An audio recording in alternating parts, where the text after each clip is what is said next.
हरिओम प्रिय दर्शकों, यदि आपकी कर्क राशि या कर्क लग्न है तो इस वीडियो को बहुत ध्यान से देखिएगा, समझिएगा। इस वीडियो में हम समझने वाले हैं शुक्र वक्र अवस्था का क्या प्रभाव हमें मिलेगा। शुक्र अब जो है तो मीन राशि में गोचर करते हुए वक्र अवस्था को प्राप्त होंगे, जिससे कि अब कुंभ का फल देना शुरू करेंगे।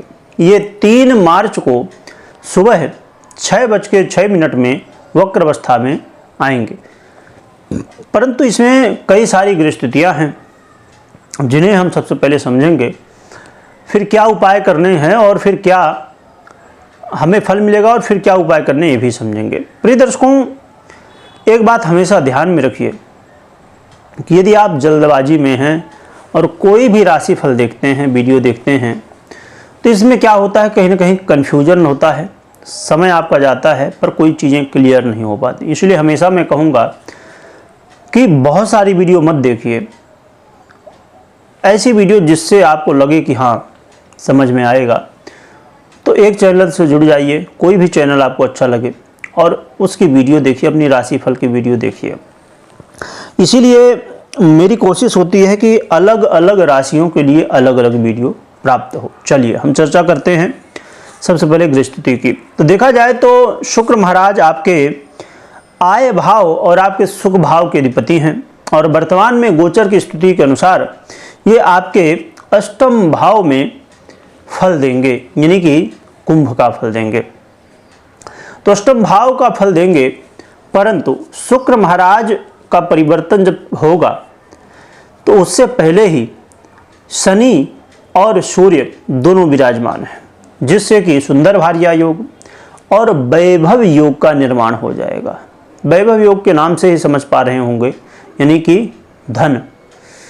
तो धन की स्थिति बनेगी, परंतु क्या फल मिलेगा ये जानेंगे।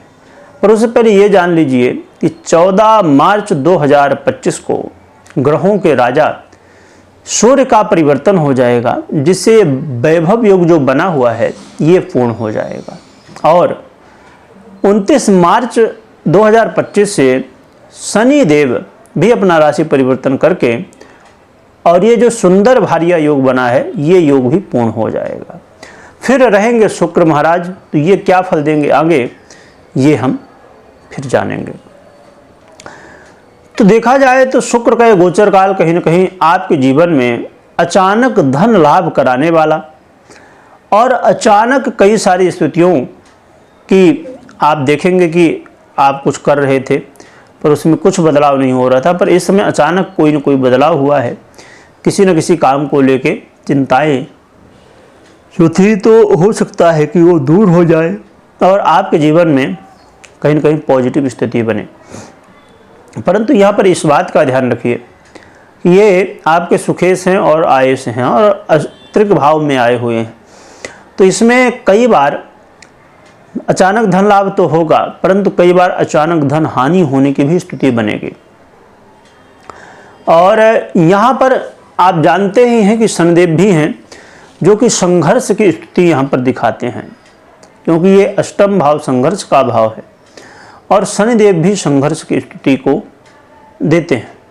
तो इसीलिए धन लाभ के साथ साथ कई बार धन हानि के भी योग बनेंगे। विशेष रूप से जो धन लाभ की स्थिति बनने जा रही है वो 14 मार्च तक बनने वाली है ना, 3 मार्च से लेकर 14 मार्च तक। और इसमें जो लोग, बहुत सारे ऐसे लोग होते हैं जो लोग लॉटरी, जुआ, सट्टा, शेयर मार्केट, खासकर शेयर मार्केट को छोड़ दें तो लॉटरी, जुआ, सट्टा इत्यादि से संबंध रखते हैं, उन लोगों के लिए ये जो है तो कहीं ना कहीं समय ऐसा हुआ करता है कि कई बार जब हम प्रयास करते हैं तो बड़ा लाभ हो जाता है, पर कई बार बड़े नुकसान भी हो जाते हैं। तो इस समय को बहुत सोच समझ के यदि यूज करेंगे बुद्धिमत्ता के साथ, तो ये समय कुछ विशेष भी दे सकता है आपको। और खर्च को लेके थोड़ा सा आपको सावधान रहना होगा, है ना। फाइनेंस को लेके आपको सावधानी विशेष रूप से बरतनी होगी। और यहाँ पर सुखों में वृद्धि भी होगी, परंतु सुखों में संघर्ष भी होने वाला है। अब ये जो शब्द है थोड़ा सा विचित्र स्थिति में बन जाता है कि जहाँ सुखों में वृद्धि है वहाँ संघर्ष कैसे। क्योंकि कई बार अब आपने देखा होगा या आपके साथ भी घटित हुआ होगा कभी कि आप बार बार प्रयास कर रहे हैं, भाई कई साल हो गए, आपने बच्चों को डायलॉग कह रहे जब छुट्टी होती है तो बस घूमना, कहाँ जाना है, घूमना है, पर कहाँ जाना है, बस नानी के घर और कहीं नहीं। तो ऐसे कई बार से आप प्लानिंग कर रहे हैं, पता चले इस बार योग संयोग बन गया, परंतु बना पर उसमें संघर्ष रहा, क्योंकि हम कहीं ना कहीं कुछ न कुछ समस्याएं हमें देखने को मिली।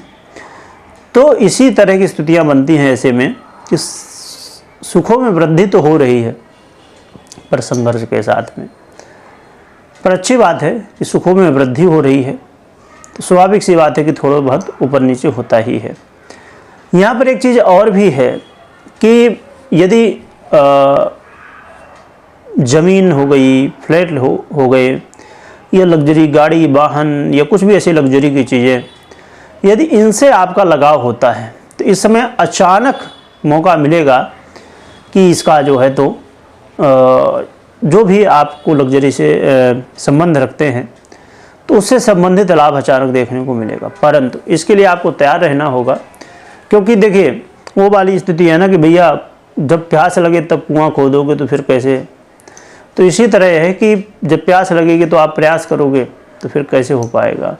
तो आपको इन सब विषयों को लेकर तैयार होना चाहिए।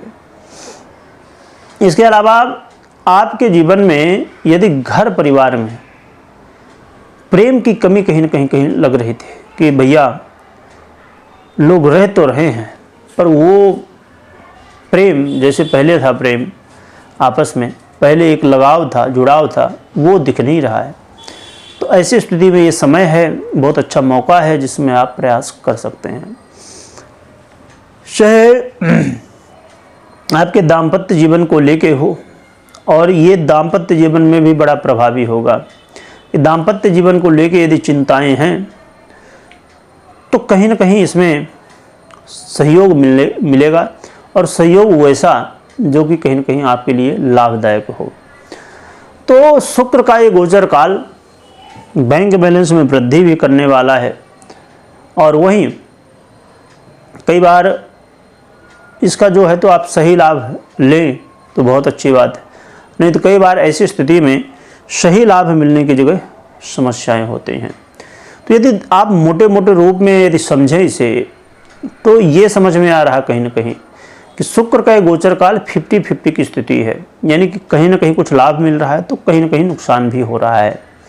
तो इसलिए आपको जो भी करना है सावधानी के साथ में करिए और आगे बढ़िए। इसके लिए ज़रूरी ये है सबसे पहले कि आप अपनी पर्सनल जन्म कुंडली की स्थिति को देखिए, क्योंकि यदि आपकी पर्सनल जन्म कुंडली में ग्रह स्थितियाँ बहुत अच्छी सपोर्ट कर रही हैं तो संभव है कि आपको अच्छे रिजल्ट देखने को मिलेंगे।